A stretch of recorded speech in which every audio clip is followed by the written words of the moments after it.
Guys, go through last lecture notes. Last lecture we were discussing perhaps hyperconjugation. आप देख लो कुछ रह तो नहीं गया था. Doubts please ask.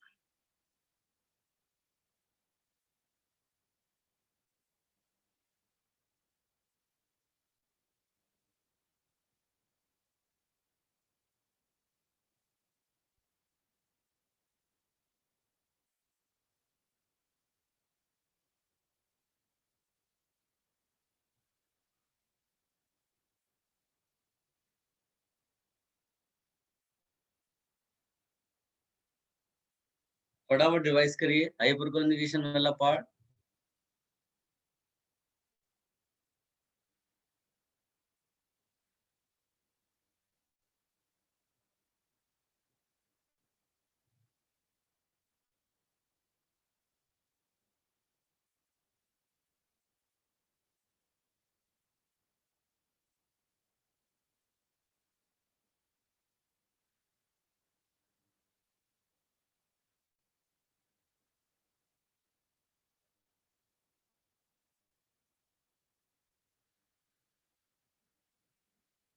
Let me know if you have any doubts. अगर कोई डाउट नहीं होगा तो वहीं से स्टार्ट करेंगे जो स्टेबिलिटी ऑफ कार्बोकैटायन हमने किया था लास्ट लेक्चर के फर्स्ट पार्ट में.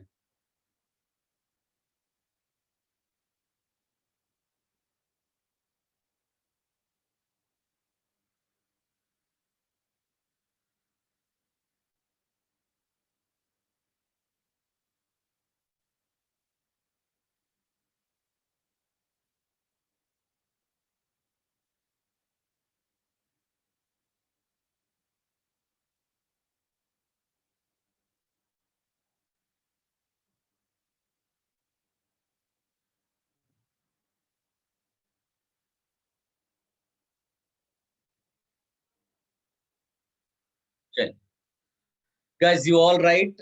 जो एप्लीकेशन ऑफ हाइपर कॉन्जुगेशन करके आप पार्ट इसको कर सकते हैं. Application of hyper conjugation. इसका ये मतलब नहीं कि हम रेजोनेंस वगैरह यूज नहीं करेंगे, बट अब हर केस में हमने यही किया है. पहले कॉन्सेप्ट पढ़ा है, फिर एप्लीकेशंस किए, तो यहाँ पर भी वैसे ही. So you write here stability of carbocation. Stability of carbocation and वहीं से स्टार्ट करते हैं जो क्वेश्चन एक जिसके बाद हमने हाइपर कॉन्जुगेशन पढ़ा था.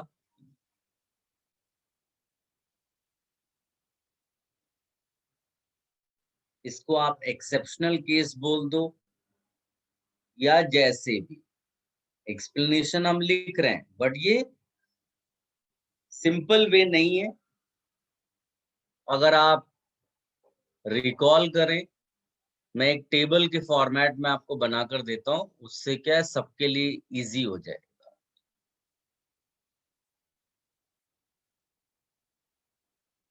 यहाँ इंटरमीडिएट या कोई मॉलिक्यूल यहाँ पर है, इसमें लिख रहा हूं मैं एम इफेक्ट, यानी डिफरेंट फैक्टर्स जो अभी तक हमने पढ़ा हुआ है.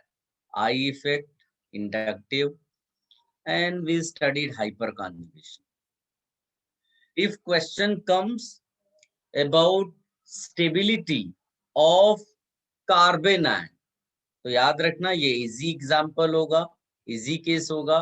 इसमें मेसोमेरिक इफेक्ट चेक करते हैं, इंडक्टिव चेक करते हैं. हाइपर कॉन्जुगेशन यहाँ पर यूजुअली नहीं आएगा. ठीक है. उसके बाद फ्री रेडिकल जो होगा वो भी इजी वाला केस है.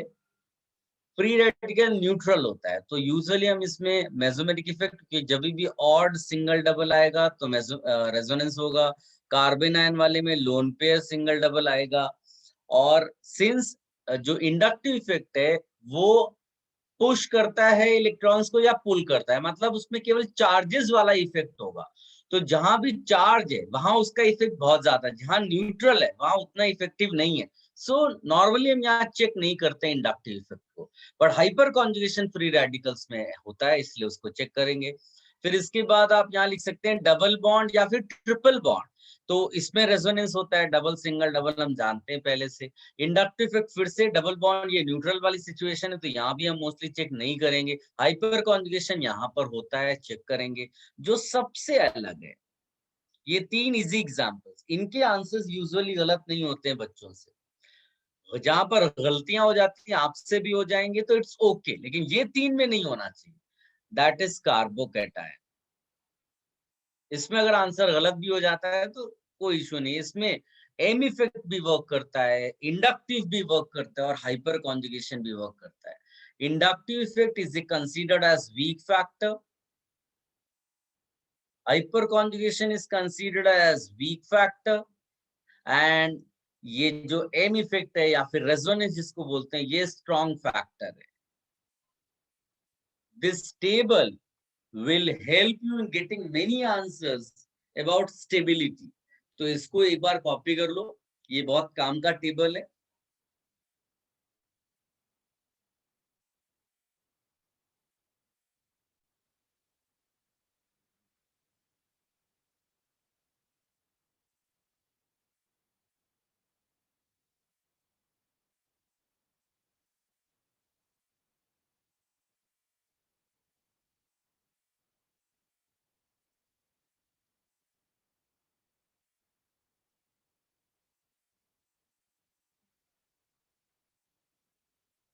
Have you copied?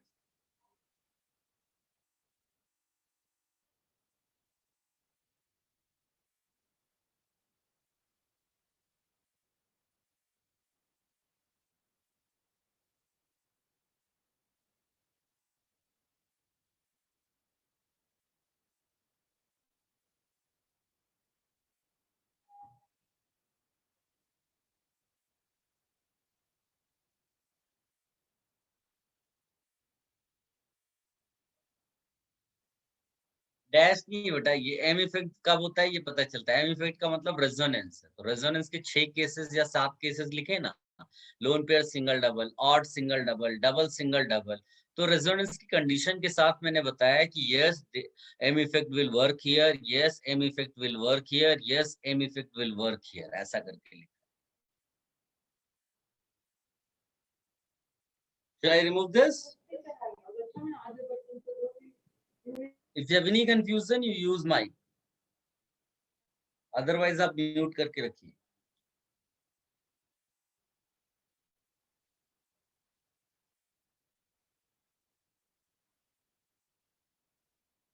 मैंने बोल दिया है कि ये 3 एग्जांपल्स में आपके आंसर्स गलत नहीं होने चाहिए। इसमें हो भी जाता है तो इट्स ओके, ये थोड़ा सा डिफिकल्ट वाला केस है, बट हमने इतने सारे क्वेश्चंस कर लेंगे ऑलरेडी, तो एग्जाम में वो तुम्हें डायरेक्टली लगभग मिलेगा तो इतना प्रॉब्लम्स नहीं आता है। बट फिर भी पहले 3 वाले तो गलत होने ही नहीं चाहिए। Guys back to this case, ये हम लोग ये डिस्कशन कर रहे थे। इसमें जो अपना आंसर है वो ये है। अगर आप चेक कर सकते हो तो आप लास्ट लेक्चर का स्टार्टिंग पार्ट चेक कर लो। ये हमने किया हुआ था, इसको आप एक्सेप्शनल बिहेवियर करके भी याद रख सकते हो। क्यों मैं एक्सेप्शनल बिहेवियर बोल रहा हूँ, रीजन है उसका कि यहाँ पर रेजोनेंस होता है या रेजोनेंस नहीं होता है, और जनरली हम रेजोनेंस डोमिनेटिंग वे में लेते हैं। तो ये ज्यादा स्टेबल होना चाहिए था, बट ये नहीं है, तो उसका रीजन हम लोग दे रहे हैं। और लेकिन ये नॉर्मल सिचुएशन से मैच नहीं करता, इसलिए इसको एक्सेप्शनल बिहेवियर करके लिखा हुआ है। इसमें देखिए, सबसे पहली चीज, अगर कोई पूछता है रेजोनेंस तो यस इसमें रेजोनेंस है, और इसमें 5 रेजोनेटिंग स्ट्रक्चर्स मिलेंगे। इसमें आते तो हम लोग भी लिखेंगे नो रेजोनेंस। सो अगर कोई तुमसे केवल इन रेजोनेंस के बेसिस पे पूछ ले विच वन इज मोर स्टेबल, तो स्ट्रेट आंसर क्या होगा, ये दूसरा वाला। ठीक, लेकिन नेक्स्ट फैक्टर इंडक्टिव पे जाते हैं। इस पे 3 मिथाइल ग्रुप्स कनेक्टेड है।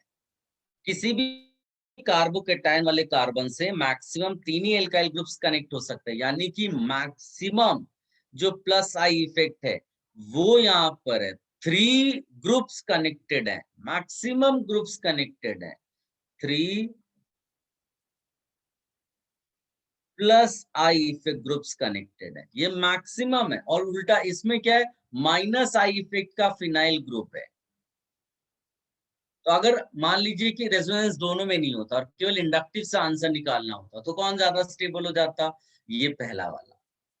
ठीक है, तो इंडक्टिव के बेसिस पे पहला। लेकिन अगर दोनों फैक्टर्स वर्क करते हैं तो डोमिनेटिंग कौन है, रेजोनेंस। याद रखना है कि जब भी केवल दो फैक्टर्स वर्क करेंगे, दो factors, dominating is always resonance, वही आंसर डिसाइड करेगा।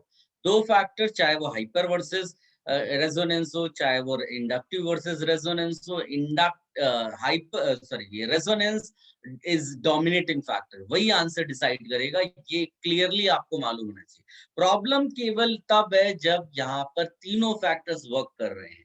जब तीन फैक्टर्स वर्क कर रहे हैं, उसका डिस्कशन हम यहाँ पर कर रहे हैं। ये एक आध एग्जाम्पल है, इसलिए आप अलग से इसमें ज्यादा दिमाग नहीं लगाना है। हर बार रेजोनेंस को ही प्रेफरेंस देना।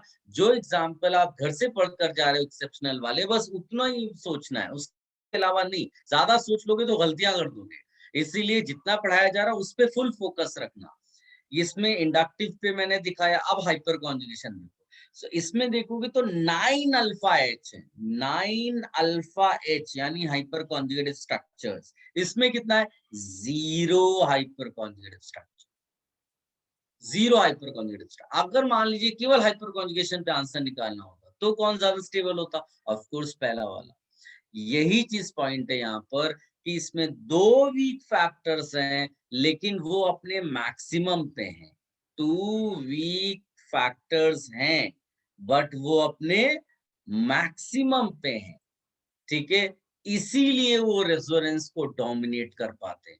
बट बाकी सारे सिचुएशंस में जहां पर आपका रेजोनेंस आएगा, रेजोनेंस ही आंसर डिसाइड करेगा, ये याद रखना। ये एक दो एक्सेप्शनल केसेस है जो टाइम टू टाइम हम लोग पढ़ेंगे। ये हमने लास्ट लेक्चर किया था, उसी का एक्सप्लेनेशन यहाँ पर लिखा है। कोई अगर पूछता है कि why this tertiary carbocation is more stable then with this benzyl carbocation, your answer will be, even though it is having resonance, but two weak factors, inductive and hyperconjugation, they are at max. That is why this tertiary carbocation is more stable than benzyl carbocation. Please write. Anyone having any doubt, use mic and ask.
Have you copied? Should I remove this?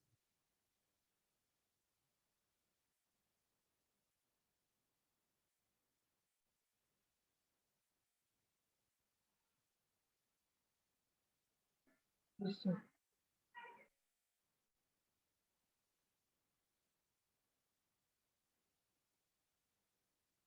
चल, ये था आपका last lecture का जो application वाला part था। Now you write next stability of free radicals, and that is very easy. आप देखते ही आंसर टिक कर दोगे, कोई प्रॉब्लम नहीं हो उसमें. एक क्वेश्चन में देता हूँ, आप उसको आप लेकिन इसको हेडिंग डालिएगा. एप्लीकेशन चल रहा है ना, तो stability of free radical.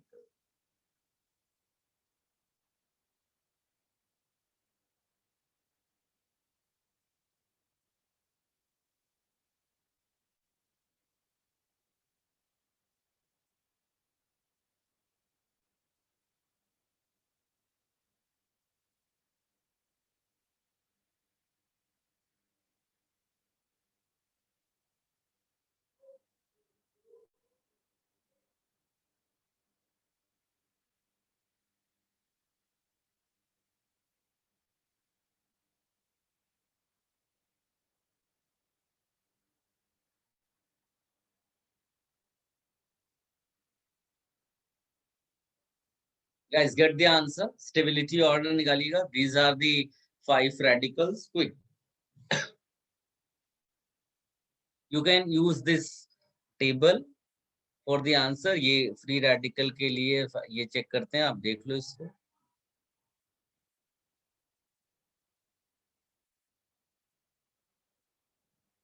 Any confusion? आप mic use करिए.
Very good. सारे बच्चे आंसर लिखे हैं भाई.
Guys, देखिए, सबने अटेम्प्ट कर लिया. Should I discuss? Yes, sir. पहली चीज, out of these 5 cases, in which case you find resonance? First case, sir. First case.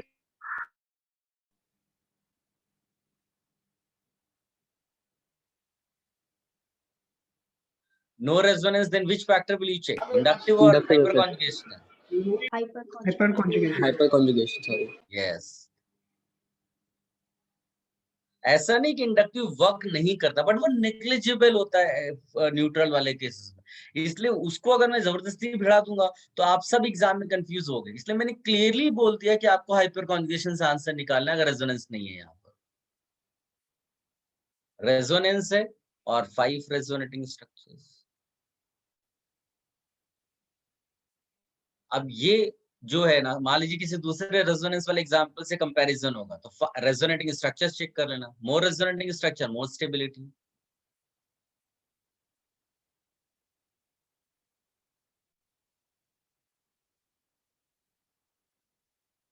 ठीक है, अब इनमें देख लो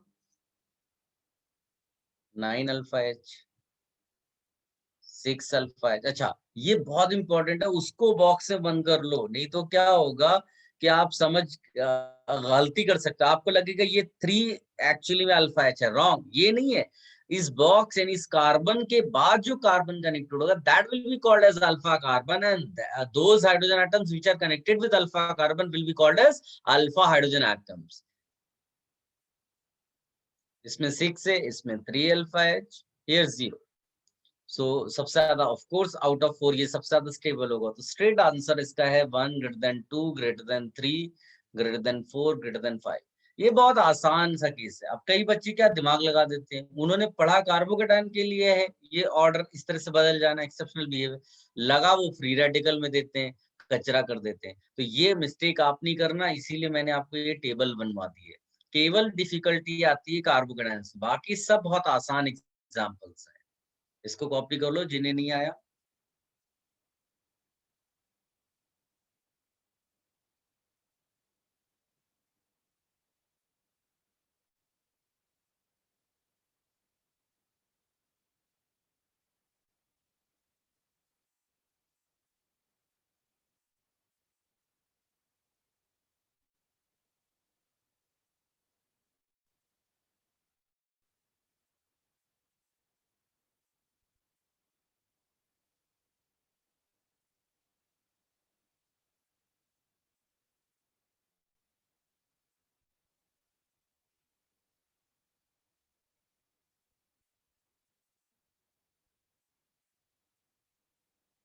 डन।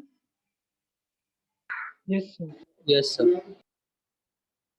गाइस इसमें 2 नोट है, और वो एक्चुअली थोड़े से एक्सेप्शनल वे में है, उतना ज्यादा उस पे पूछता नहीं है, ज्यादातर इसी टाइप के क्वेश्चंस आते हैं। पर आप वो लिख लो, कहीं पर मान लीजिए क्वेश्चन मिलता है तो आप अपनी थियरी यूज कर सकते हैं, लिखिएगा। First note, vinyl CH2 double bond CH, ये vinyl free radical, ethynyl, ethynyl free radical, phenyl free radical, मतलब C6H5 और ऑड इलेक्ट्रॉन, फिर ट्राइफ्लोरोमिथाइल फ्री रेडिकल, फिर trifluoromethyl free radical like this, all are less stable.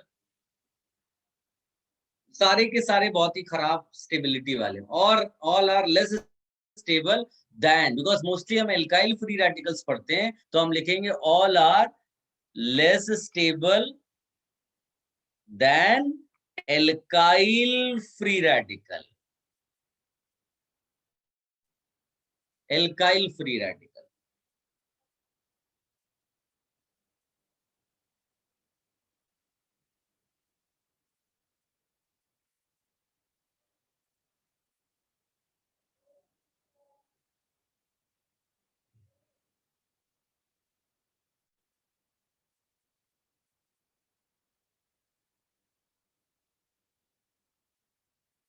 Next note लिखिएगा,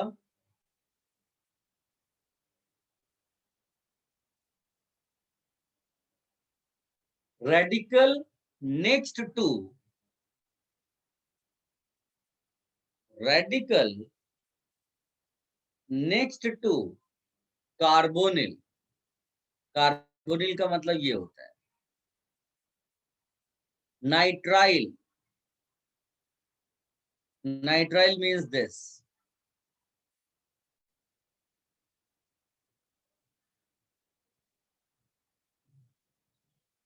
और ether functional group, ether functional group,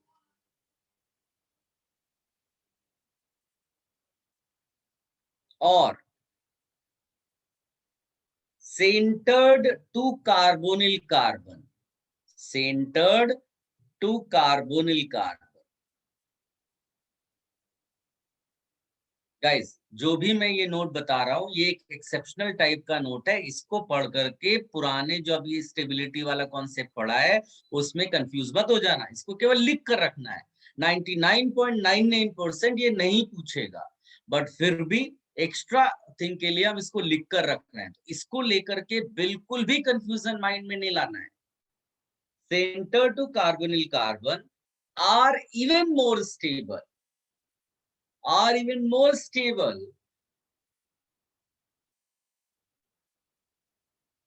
are even more stable than alkyl radicals, are even more stable than alkyl radicals. And let me give you examples. जो ये मैंने आपको दिखाई इधर लिखे इस नोट के लिए एग्जाम्पल है CH3 C double bond O CH2, यही आपने लिखा है ना, रेडिकल नेक्स्ट टू कार्बोनिल। उसी तरह से CH2 radical next to nitrile, this is another example. फिर ईथर वाला CH3O CH2 ये। फिर इसके अलावा एक होता है जो आपने लिखा है कि centred on carbonyl carbon like this. तो ये जो है एक्सेप्शनल एग्जांपल्स है। एक्सेप्शनल इसलिए बोल रहे हैं बिकॉज ये इसके लिए मॉलिक्यूलर ऑर्बिटल थियरी की रिक्वायरमेंट होती है, और आप अपने सिलेबस में जो मॉलिक्यूलर ऑर्बिटल थियरी में लिए वो होमोन्यूक्लियर डायटोमिक मॉलिक्यूल्स के लिए जो आप केमिकल बॉन्डिंग में पढ़ते हो। तो ये फ्री रेडिकल्स तो हैं, स्टेबिलिटी भी इनकी मालूम है अपने को, बट वो सिलेबस वाइज उतना इंपॉर्टेंट नहीं है, इसीलिए इसको आप बस एक्सेप्शनल बिहेवियर करके लिख कर रखिएगा नोट में। कोई आपको परेशान करे तो नोट्स का यूज करना, वरना आप इसको स्किप कर सकते हैं।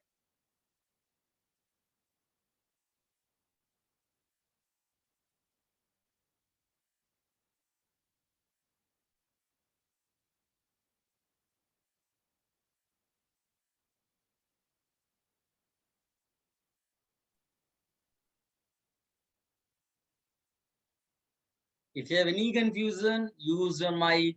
Should I remove this? Yes.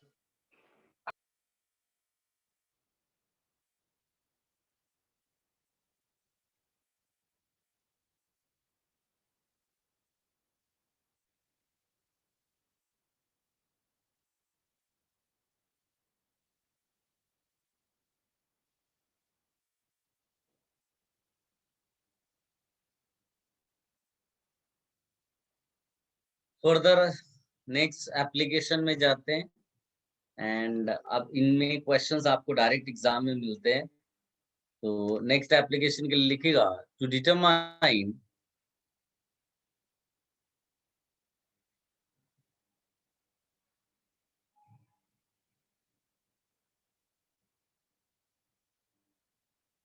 bond length, bond strength, bond order, bond energy।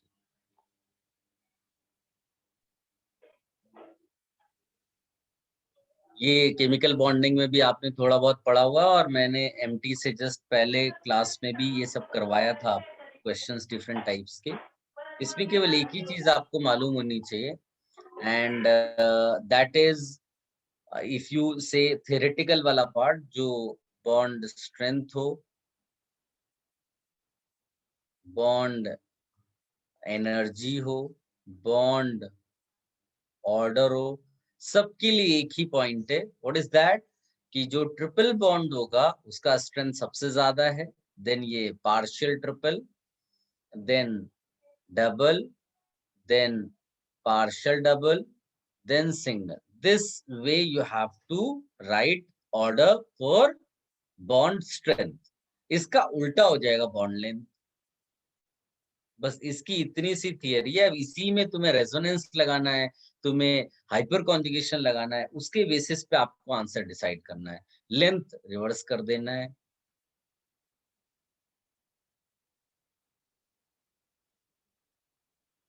ये लेंथ का ऑर्डर है। अब आप रेजोनेंस लगाइए, हाइपर कॉन्जुगेशन लगाइए, कुछ भी लगाइए, और आंसर, जैसे इस क्वेश्चन के लिए मैं आपको ये क्वेश्चन लिखता हूँ, CH2 double bond CH single bond CH double bond CH2 1 2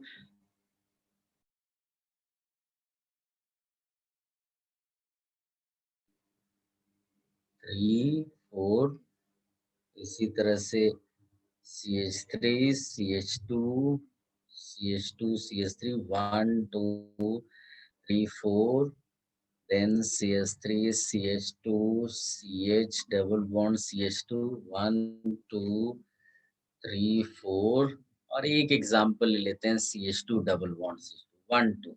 So if I give you first compound, second compound, third compound, fourth compound, if I ask you bond length order, कौन सा bond? C1 C2 bond. Get the answer for these 4 cases. Try to find answer.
Guys, write the answer.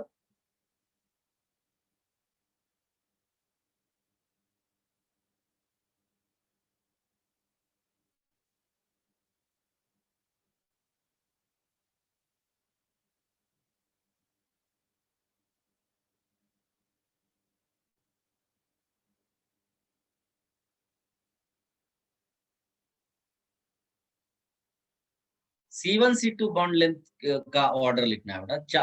चार compounds यहाँ पर लिखे हुए हैं, चारों compounds में हाईलाइट भी कर देता हूँ। ये जो C1 C2 बॉन्ड लेंथ है, इसका ऑर्डर लिखना हो सकता है इक्वल इक्वल, तो आप ऐसा लिख सकते हो 1 greater than 2 equal to 3 greater than 4, ऐसा आंसर दे सकते हो।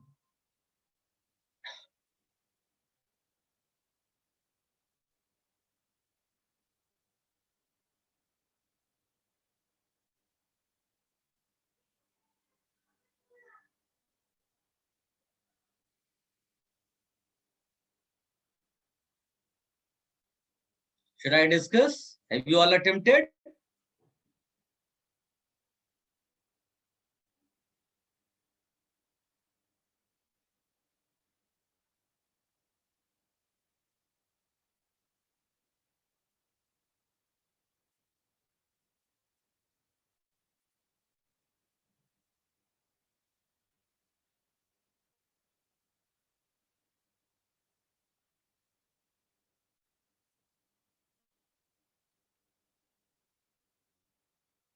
Good, very good, good.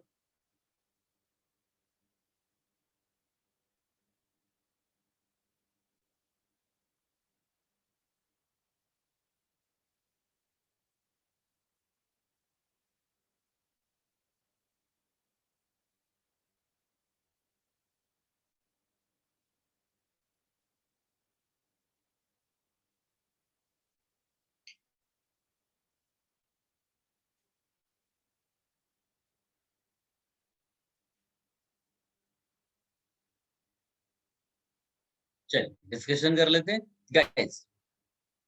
First of all out of 4 cases you just check कहीं कोई प्योर सिंगल और प्योर डबल तो नहीं है बॉन्ड। तो अगर आप देखोगे तो यहाँ पर ये सिंगल बॉन्ड दिख रहा है और कहीं कोई रेजोनेंस वगैरह नहीं है, राइट। और सिंगल बॉन्ड में ऐसा कोई हाइपर कॉन्जुगेशन भी नहीं होता, तो यहाँ पर हम लिख सकते हैं pure single. What can be right? Pure single bond, right. इस डबल को देखो, डबल सिंगल डबल जैसा कोई सिनेरियो नहीं है, इसमें कोई अल्फा हाइड्रोजन भी नहीं है, मतलब अल्फा कार्बन ही नहीं है तो अल्फा हाइड्रोजन कहां से आएंगे? तो इसमें no resonance, no hyperconjugation, तो इसको लिखेंगे प्योर डबल। इसमें देखो डबल सिंगल डबल रेजोनेंस है इसका मतलब, सो ये जो डबल है ये टुवर्ड्स सिंगल जाएगा ड्यू टू रेजोनेंस, इसको बोल देंगे पार्शियल डबल। लेकिन ये पार्शियल डबल का कॉन्सेप्ट है डबल इज बिकमिंग सिंगल। हो सकता है पार्शियल डबल कहीं और किसी केस में आ जाए, उसमें सिंगल से डबल जा रहा हो इसलिए पार्शियल डबल बोल रहे हो, बट यहाँ पर क्या हो रहा है? Double is becoming single due to resonance. और जितना ज्यादा रेजोनेंस होगा उतना ये ज्यादा सिंगल बॉन्ड कैरेक्टर हो जाएगा। इसको देखो, ये वाला डबल सिंगल सिंगल है यानी no resonance, but double bond में हाइपर कॉन्जुगेशन भी होता है। तो हाइपर कॉन्जुगेशन के through due to hyper conjugation double will become single यानी मूविंग टुवर्ड सिंगल। लेकिन which one is more effective factor, resonance और hyper conjugation? Answer is resonance, यानी रेजोनेंस का इफेक्ट ज्यादा आएगा। तो किस केस में ज्यादा सिंगल बॉन्ड कैरेक्टर मिलेगा, इसके C1C2 में या इसके C1C2 में? तो आंसर है रेजोनेंस वाले में ज्यादा सिंगल बॉन्ड कैरेक्टर हो जाएगा बिकॉज रेजोनेंस मोर इफेक्टिव। तो ज्यादा, तो बिटवीन 1 और 3 अगर आप कंपेयर करोगे तो किसमें सिंगल बॉन्ड कैरेक्टर ज्यादा आएगा? 1 वाले में। और single bond character means length more, ठीक। तो सबसे पहले तो प्योर आएगा, pure single.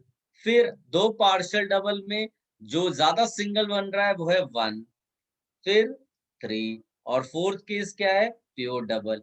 This is the length order, bond length order. इसको आप लिख लो। If you have any confusion you ask, फिर मैं आपको थोड़ा लेवल अप क्वेश्चन देता हूं।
सर यस, सर ये हाइपर कॉन्जुगेशन आइडेंटिफाई करना वो समझ नहीं आ रहा sir.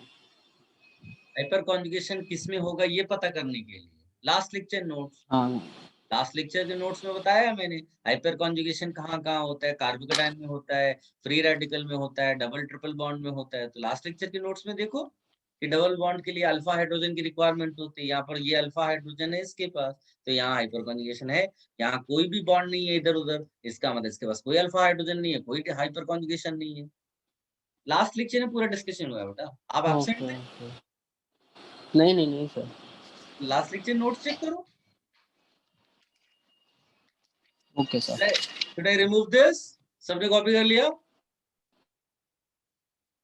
Yes, sir. Yes sir. Guys,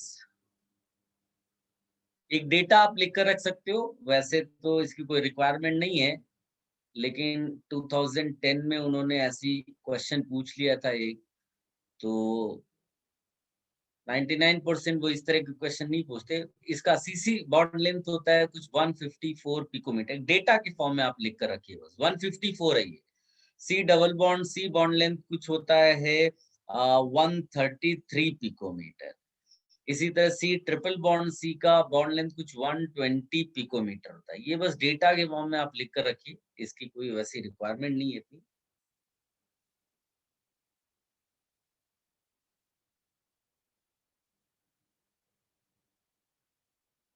चल, नाउ अनदर क्वेश्चन, थोड़ा लेवल अप करके दे रहे हैं। Again you have to write bond length order. अच्छे से सोचना, अच्छा दिमाग लगाइए, CH3, क्योंकि इस तरह के क्वेश्चन तुम्हें एग्जाम्स में डायरेक्ट मिलेंगे।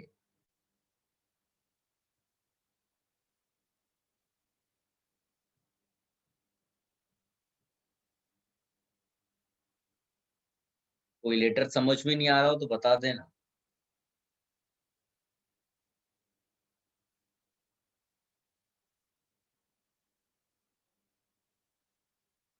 These are the 5 कंपाउंड्स, और सब में आपको सी डबल बॉन्ड सी वाला बॉन्ड लेंथ का ऑर्डर दिखाना है। सी डबल बॉन्ड सी, यानी कि यहाँ पर ये वाला, यहाँ पर ये, यहाँ पर ये, यहाँ पर ये वाला, and this one you have to compare please. If you have any doubts, any confusion, use your mic. Sir एक सेकंड बैक स्लाइड दिखाओ ना।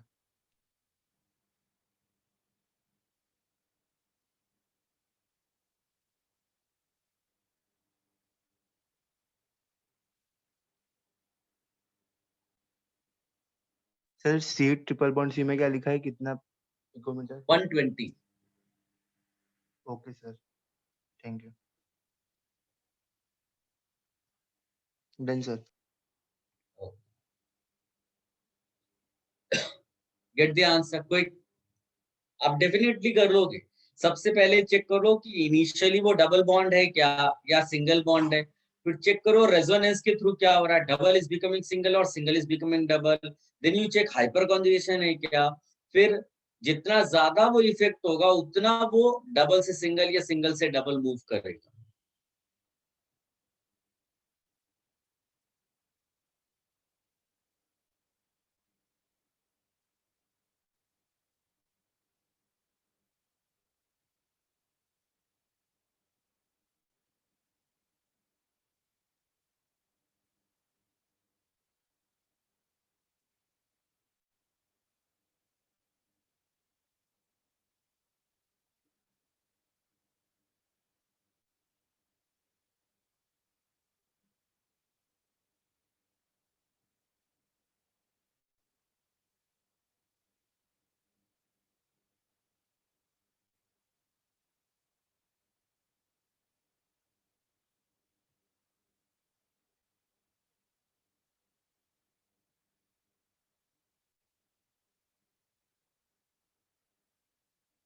Quickly write the answers.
Have you all attempted? Should I discuss?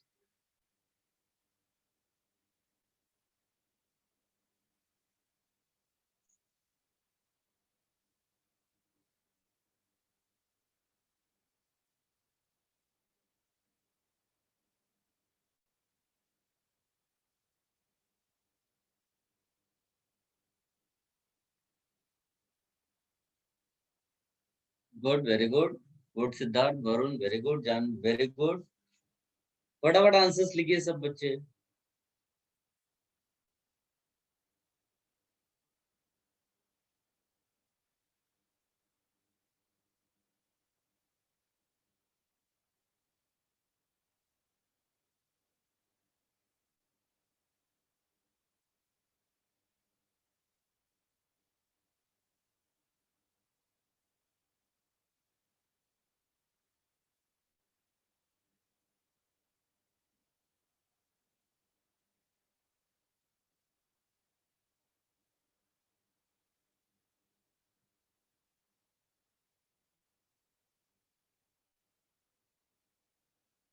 Good.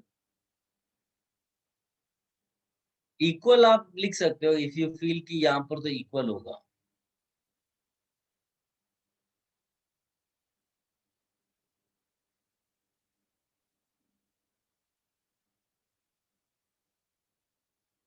अंश, Preet, very good.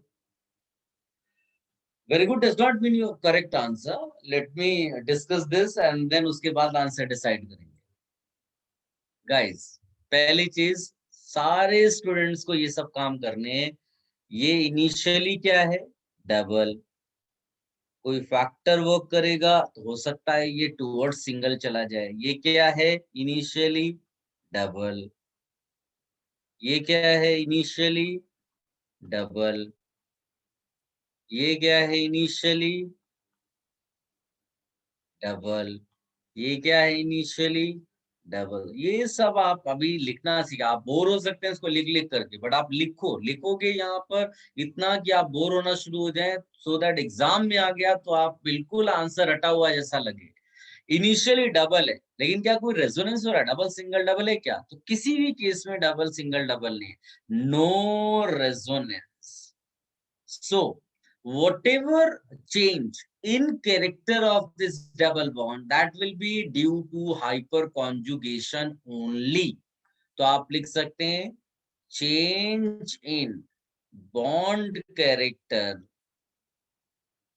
here is only due to hyperconjugation. Only due to hyperconjugation. इसमें कितना है? 9 अल्फाइड। इसमें कितना है? 12 अल्फाइड। इसमें कितना है? 6 अल्फाइड। इसमें कितना है? 3 अल्फाइड। इसमें कितना है? 0 अल्फाइड। इसका मतलब है जितना ज्यादा, अच्छा इनिशियल डबल है तो डबल विल बिकम सिंगल जब वो हाइपर कॉन्जुगेशन करेगा। आप हाइपर कॉन्जुगेट स्ट्रक्चर्स देख सकते हो लास्ट लेक्चर नोट्स के। जो डबल बॉन्ड होता है वो हाइपर कॉन्जुगेट स्ट्रक्चर में सिंगल हो जाता है। सो हम लोग क्या लिख सकते हैं? More hyper conjugation implies more which character? Single bond character. But ये मोर सिंगल बॉन्ड कैरेक्टर लिखने से पहले तुम्हें ये देखना जरूरी है कि इनिशियली क्या था और हाइपर कॉन्जुगेशन या रेजोनेंस के बाद क्या हो रहा है।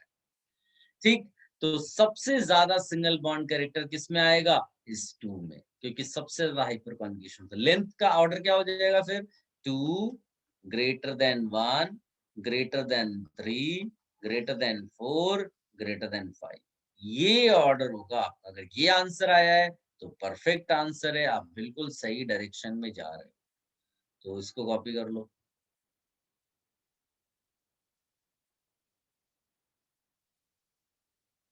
If you have any confusion, use your mic.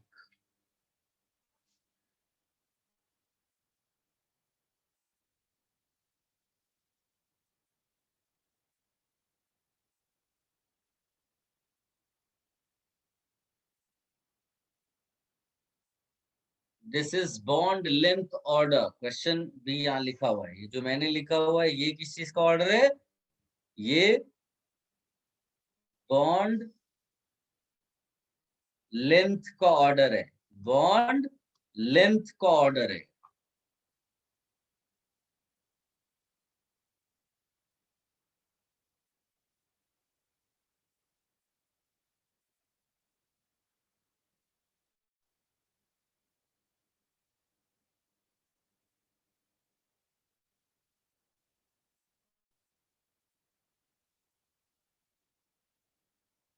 And please don't use any concept like hybridization, etc.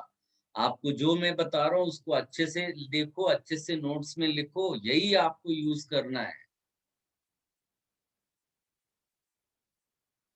If you have any confusion, you ask without hesitation.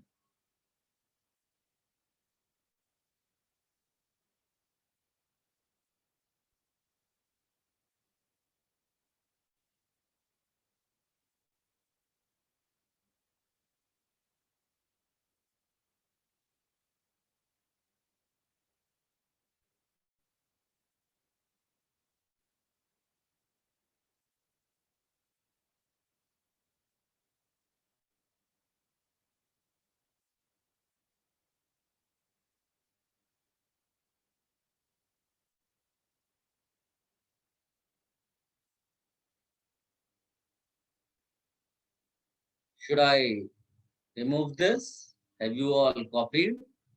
Yes, sir. Yes, sir.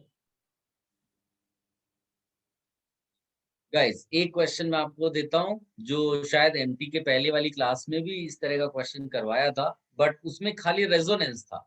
अभी एक compound या दो compound और add हो गया जिसमें आपका hyper conjugation भी इन्वॉल्व है।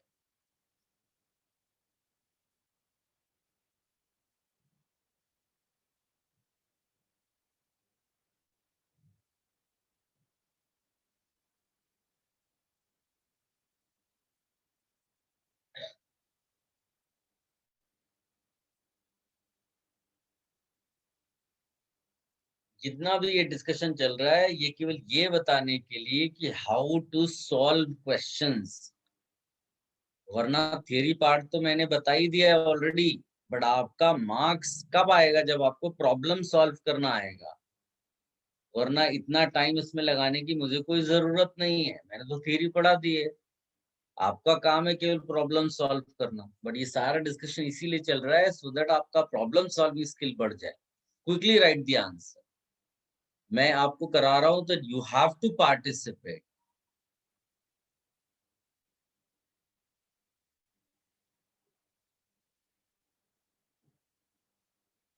You may ask which double bond, तो आप देखोगे वह कंपाउंड्स में आइडेंटिकल डबल बॉन्ड्स हैं।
Good, very good. फटाफट आंसर सोचिए। पहले भी किया हुआ है अगर आप, अब लेकिन आप उसको चेक नहीं करना, अपने आप अभी निकालिए।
गाइस फटाफट सोचिए answer.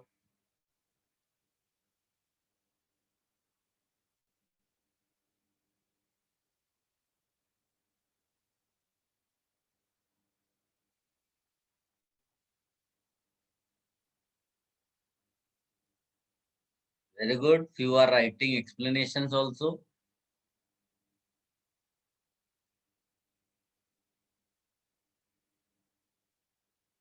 Very good.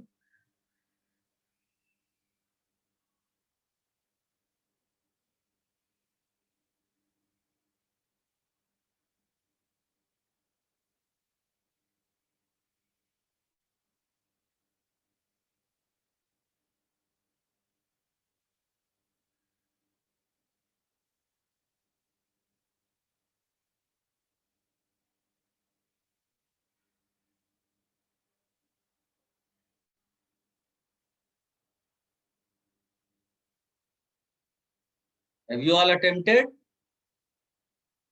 Very good.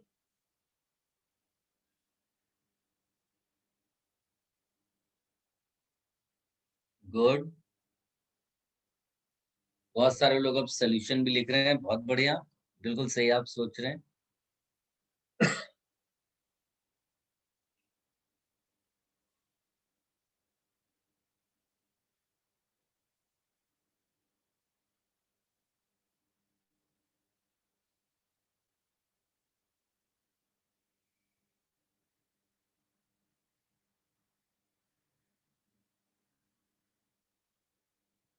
Good.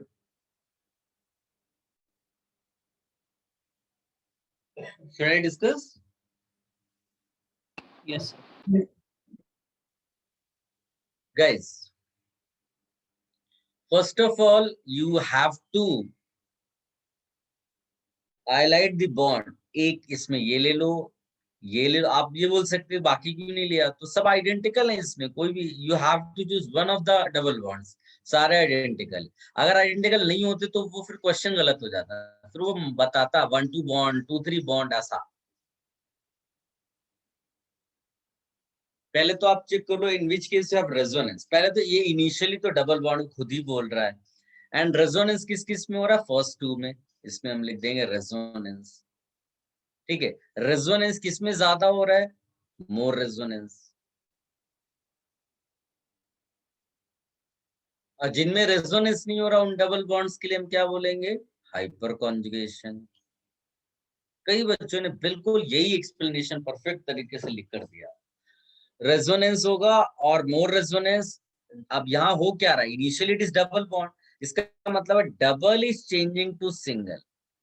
Double is changing to single, तो हम लोग क्या बोल सकते हैं यहाँ पर, more resonance implies more single bond character।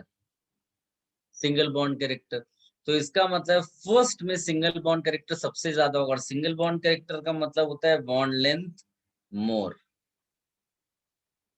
इन दोनों में अगर आप चेक करोगे तो हाइपर कॉन्जुगेशन किस में ज्यादा है, वो चेक कर लेते हैं। CH3 है, यहाँ पर CH3 है, CH2 है, CH2 है, 3 3 6 और ये 4 10 10 अल्फा हाइड्रोजन है। इसमें कितना है, CH2 CH2। यहाँ H लगा है, बट वो H अल्फा H नहीं है, अल्फा H ये वाला है ये, तो इसमें 4 अल्फा H है। Getting this point, 4 alpha H। तो अब इन दोनों में वही चीज बोल देंगे, more hyper conjugation, more double becoming single, यानी कि more single bond character. But resonance is preferred, यानी इन दोनों का तो ज्यादा ही होगा सिंगल बॉन्ड कैरेक्टर, और इन दोनों में इसको आप सेलेक्ट करेंगे, तो what will be your perfect answer, 1 greater than 2 greater than 3 greater than 4। First two में रेजोनेंस चेक किया, और इनमें hyper conjugation, resonance is preferred, इसलिए वो पहले आ गया दोनों। प्लीज कॉपी कर लो। If you have any confusion, any doubt, use your mic.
Should I remove this?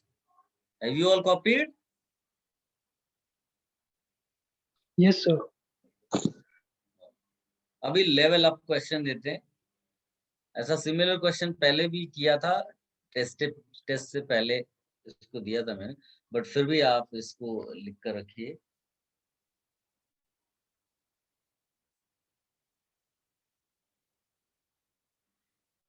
वैसे लेवल वाइज ये क्वेश्चन बहुत अच्छा है, तो those who are attempting this question first time वो उसको अच्छे से दिमाग लगाकर करिए.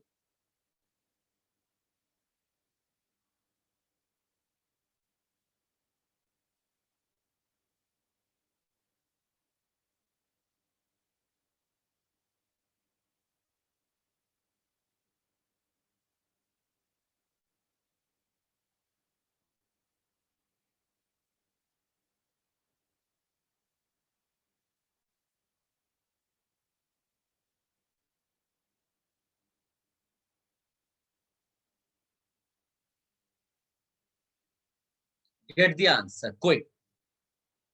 Any doubt, use your mic.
Write the answer quick.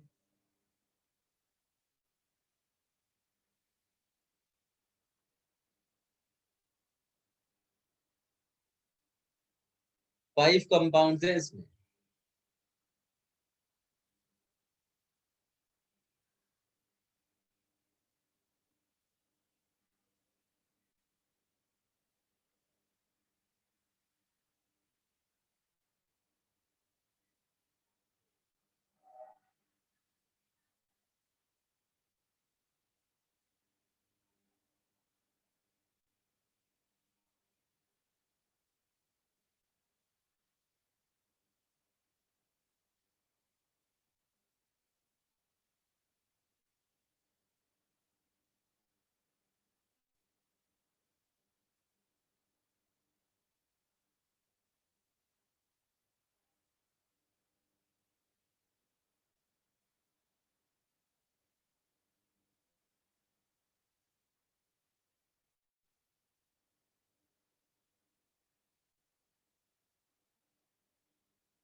Good, very good.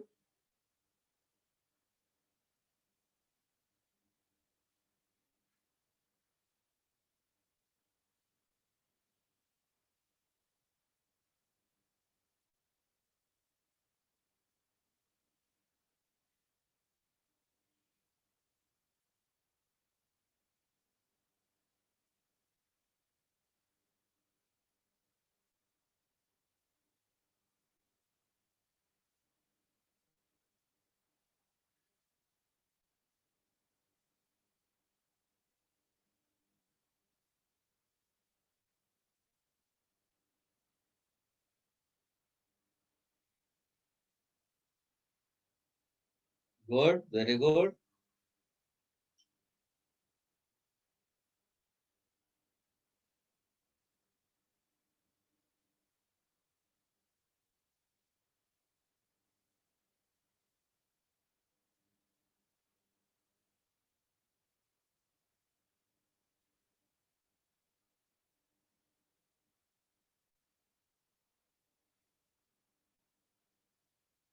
एक ही बार आंसर लिखे अपना,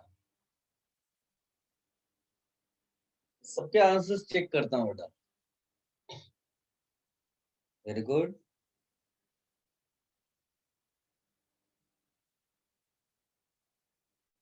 you all please right answers. ये अब बाकी लोग चुपचाप नहीं बैठे हैं।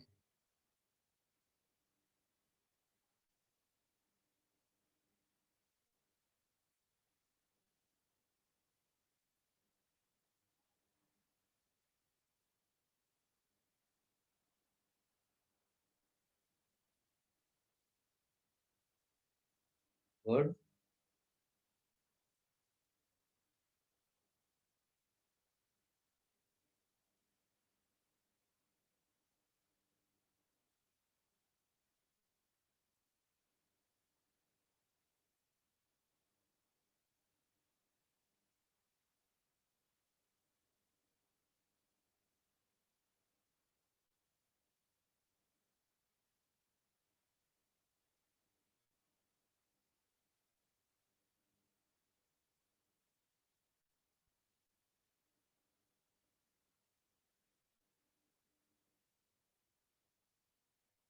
Good.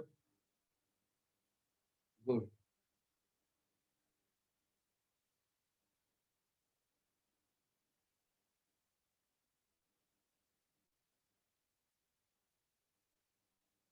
Should I discuss? Have you all attempted?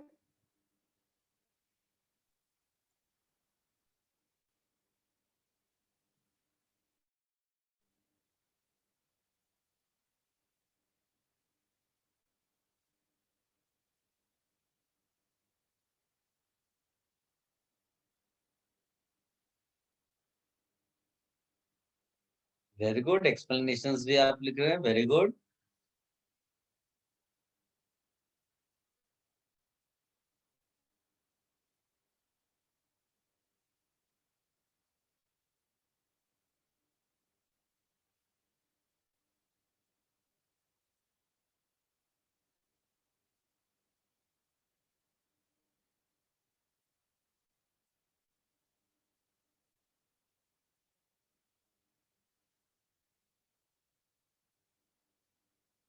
सबने अटेम्प्ट कर लिया, डिस्कशन कर लिया अभी?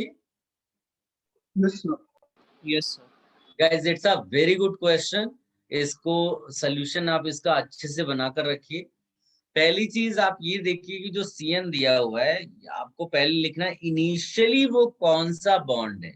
तो मैं यहाँ लिखूंगा इनिशियली सिंगल बॉन्ड। इसके लिए इनिशियली सिंगल बॉन्ड, इधर भी इनिशियली सिंगल बॉन्ड, इधर भी इनिशियली सिंगल बॉन्ड,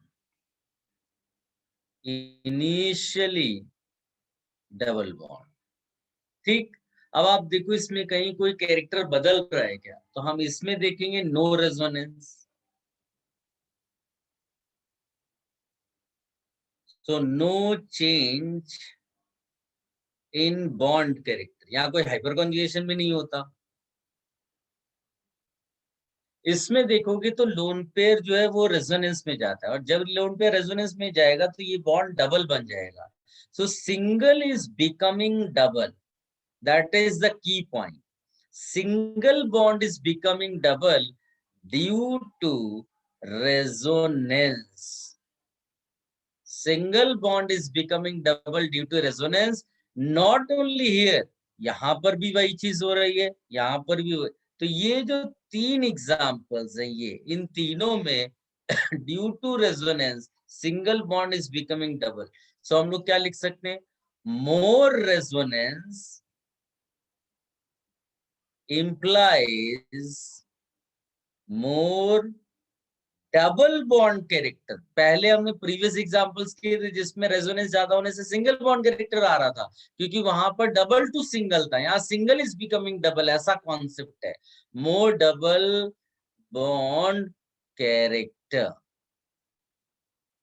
ठीक, ये चीज सिंपल सी हो गई। अब केवल ये देखना है रेजोनेंस किसमें ज्यादा हो रहा है, लोन पेयर का। तो इसमें लोन पेयर जब अंदर जाता है तो CHO भी उसको अपनी तरफ खींचता है, यानी सपोर्ट कर रहा है। और जब कोई ग्रुप सपोर्ट करेगा रेजोनेंस को, तो रेजोनेंस का जो एक्सटेंट है बढ़ जाएगा।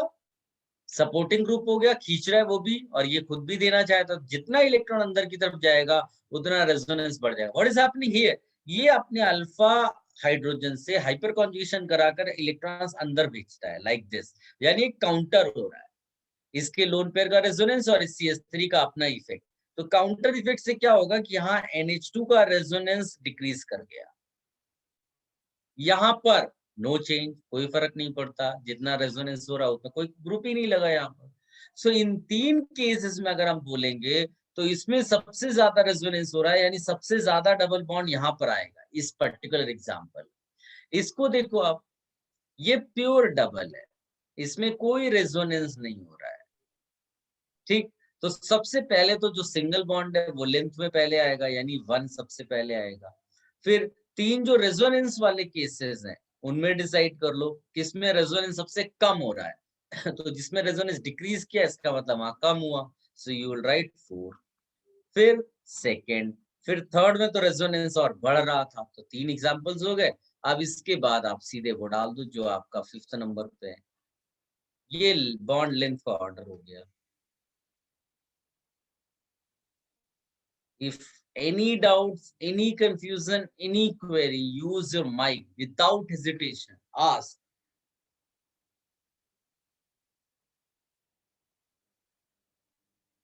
सर Yes, बेटा। सर ऑक्सीजन पर लोन पेयर नहीं होगा? ऑक्सीजन कहाँ है? वो थर्ड वाले में। ये हाँ। नहीं नहीं, ये तो CHO है ना, इसका तो ऐसा स्ट्रक्चर होता है, ये अच्छा CH। ऐसा रहता है। तो ये खुद भी इलेक्ट्रॉन्स खींचता है अपनी तरफ, इसीलिए तो इसको बोला इलेक्ट्रॉन विड्रॉइंग वाया रेजोनेंस। तो यस ये सर। हेल्प कर रहा है NH2 के अपने इलेक्ट्रॉन्स को खींचने में।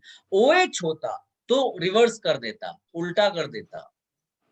Yes sir, thank you sir. सब लोग इसको कॉपी कर ले, अच्छे ढंग से इसको लिखिएगा।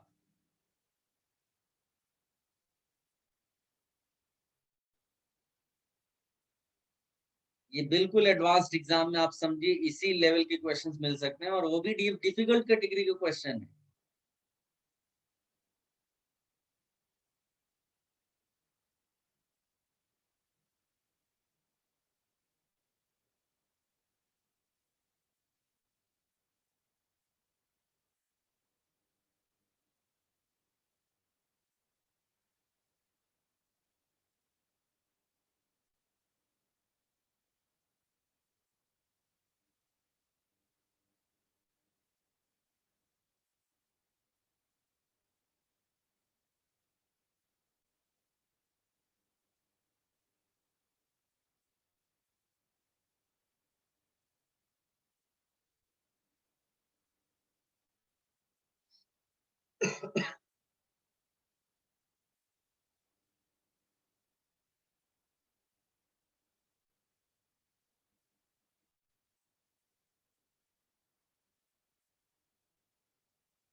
Let me know if you have copied down.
Done? Yes, sir. 1 minute, sir. Okay okay.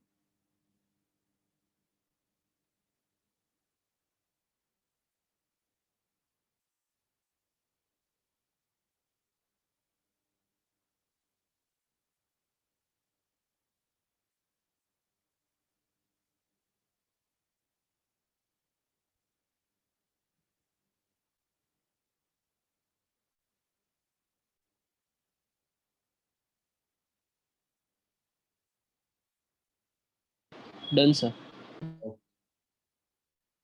चल एक लेवल अप क्वेश्चन देता हूँ, डिफिकल्ट कैटेगरी का क्वेश्चन है ये, और इनिशियल फेज में ऐसा लगेगा ये तो बहुत आसान सा क्वेश्चन है और लोग फटाफट आंसर गलत भी दे सकते हैं।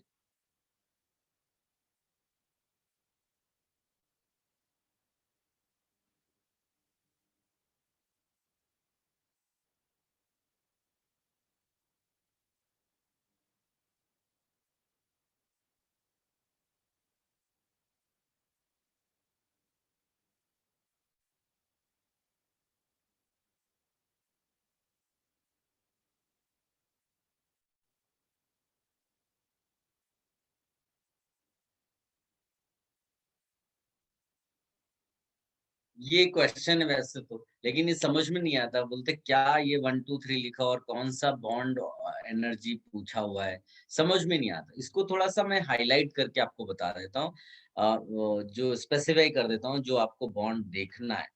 जैसे यहाँ पर ये वाला बॉन्ड, इसको आपने 4 नंबर दिया हुआ है। फिर ये वाला बॉन्ड, इसको आपने बॉन्ड नंबर 3 बताया हुआ है। फिर ये वाला बॉन्ड, इसको आपने बॉन्ड नंबर 2 बताया हुआ है। फिर ये बॉन्ड, इसको आपने बॉन्ड नंबर 1 बताया हुआ है। ठीक है, आप ये भी बोल सकते हैं इसी बॉन्ड को क्यों नहीं लिया, क्योंकि इसका ये 1 ये सेम ही है एक्चुअली। तो आपको ये CH, ये CH, ये CH और ये CH, इनका बॉन्ड एनर्जी का ऑर्डर लिखना है। ठीक है, कई बच्चों को हो सकता है कंफ्यूजन हो जाए, सब कुछ एक जैसा ही लग रहा है, आप लेकिन एक बार ट्राई करो, सोचो।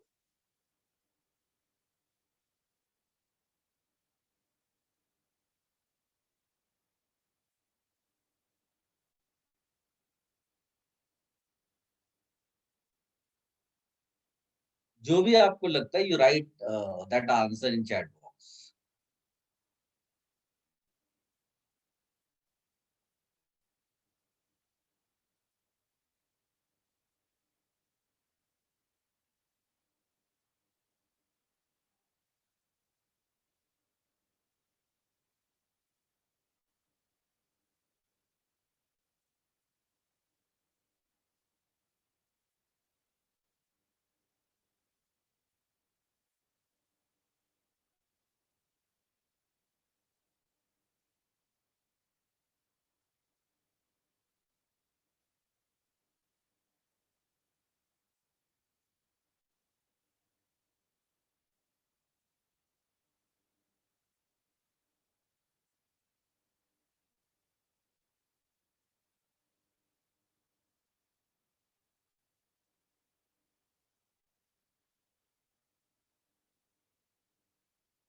Right your answer. चलिए एक हिंट मैं आपको दे देता हूँ, बिकॉज उसके बगैर फिर बहुत सारे लोग परेशान लग रहे हैं। बिलीव मी, जब ये क्वेश्चन आता है ना, तो ज्यादातर बच्चों को लगता है कि बॉन्ड एनर्जी तो सेम ही होगी ना, सारे सिंगल हैं, कोई रेजोनेंस नहीं हो रहा है, कोई हाइपर कॉन्जुगेशन नहीं हो रहा है, तो बॉन्ड एनर्जी चेंज कैसे हो जाएगी। वो तो सेम ही रहने वाली है। उनके लिए सबसे इम्पोर्टेंट चीज है कि सबसे पहले आप बॉन्ड को ब्रेक करा दो। जैसे कोई बॉन्ड CH है, इसको तोड़ना है, तो C और H का जो इलेक्ट्रोनेगेटिविटी डिफरेंस है वो बहुत कम होता है, इसीलिए इनका जो ब्रेकिंग होता है वो होमोलिटिक वे में जाता है। तो तुम जब बॉन्ड तोड़ दोगे तो you will get intermediate free radical. हो सकता है कुछ क्वेश्चंस में ऐसा लिख भी दिया हो होमोलिटिक क्लेवेज, ऐसा लिख कर के भी दे सकते हैं, बट जान नहीं भी दिया तो भी कोई प्रॉब्लम नहीं, आप इजीली सोच सकते हो कि क्यों हम इसको होमोलिटिक करवा रहे हैं। फिर आपको क्या करना है, check stability of free radical. बड़ी सिंपल सी बात है। आप मान लीजिए कि आपकी फिंगर का जो नेल है आप उसको कट कर देते हो, कट करने के बाद अगर आपको फिंगर में दर्द शुरू हो जाता है, इसका मतलब है कि जो चीज आपने कट करके बाहर फेंकी है और आपकी फिंगर के बीच में बहुत, या आपकी बॉडी के बीच में फोर्स ऑफ अट्रैक्शन बहुत ज्यादा है।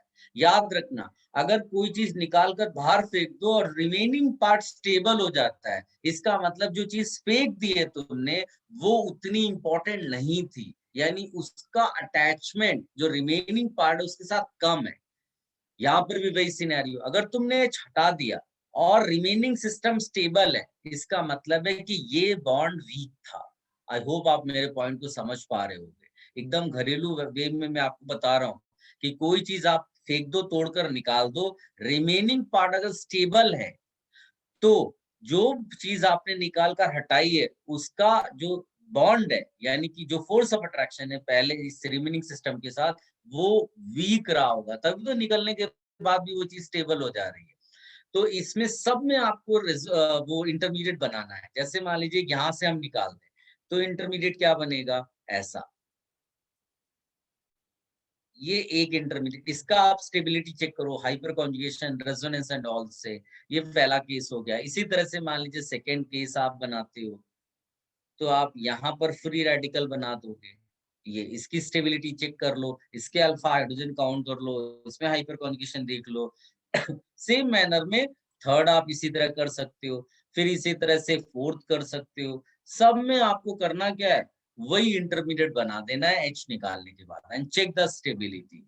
जितना ज्यादा स्टेबल आपका इंटरमीडिएट होगा यानी फ्री रेडिकल, उतना ही समझ लेना कि जो CH बॉन्ड था वो वीक था। ये सिंपल सा कॉन्सेप्ट है। अगर ये आपको समझ में आया तो वेरी गुड, आप इसको कॉपी कर लेना। नेक्स्ट लेक्चर में हम यहीं से कंटिन्यू करेंगे, आप आंसर सोच करके लेकर आना, ठीक है।